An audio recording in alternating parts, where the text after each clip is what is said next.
নমস্কার বন্ধুরা, আমাদের আজকের রেসিপির নাম হলো কাতলা মাছের ঝোল। তো রেসিপির শুরুতে আমরা নিয়ে নেব সর্ষের তেল পরিমাণ মতো। তারপরেতে অ্যাড করব হাফ পিস কুচিয়ে রাখা পেঁয়াজ।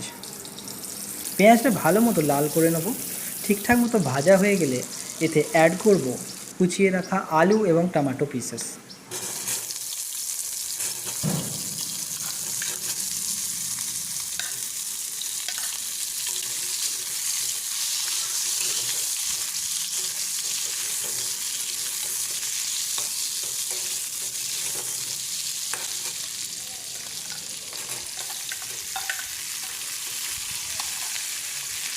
আলু আর টমেটোটা ঠিকঠাক মতো ফ্রাই করে নেওয়ার পরে এতে অ্যাড করব 1 চামচ লবণ, আর সাথে অ্যাড করব হলুদ গুঁড়ো এবং লঙ্কা গুঁড়ো 1 চামচ করে।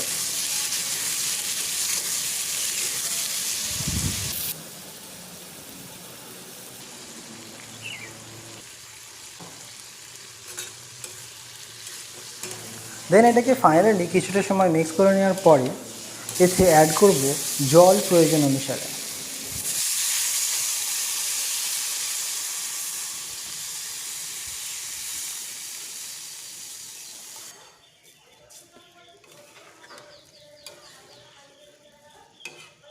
তারপর এটা কিছুটা সময় স্টিমিংয়ের জন্য চাপা দিয়ে রাখবো, আর চলে যাব রেসিপির নেক্সট স্টেপে, যেখানে আমরা কাতলা মাছগুলোকে ভালো মতো ফ্রাই করে নেব এবং ঠিকঠাক ফ্রাই হয়ে গেলে এগুলোকে একটা পাত্রে তুলে নেব।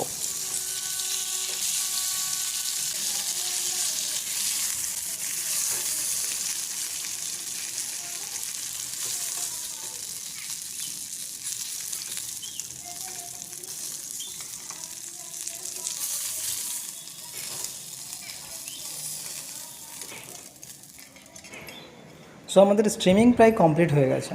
এরপর এতে অ্যাড করব ভেজে রাখা কাতলা মাছগুলো।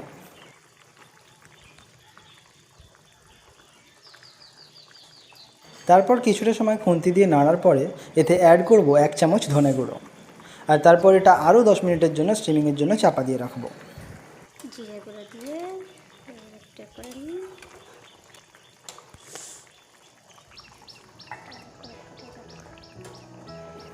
সো স্ট্রিমিং কমপ্লিট হয়ে গেছে, আর এটাই আমাদের রেসিপির ফাইনাল লুক। বন্ধুরা, ভিডিওটা যদি ভালো লাগে কমেন্ট করে জানাবেন, আর আমাদের নতুন নতুন রান্নার রেসিপি পেতে চ্যানেলটি সাবস্ক্রাইব করে পাশে থাকা বেল আইকনটি ক্লিক করে নেবেন, যাতে সবার আগে আমাদের ভিডিও আপনার কাছে পৌঁছায়।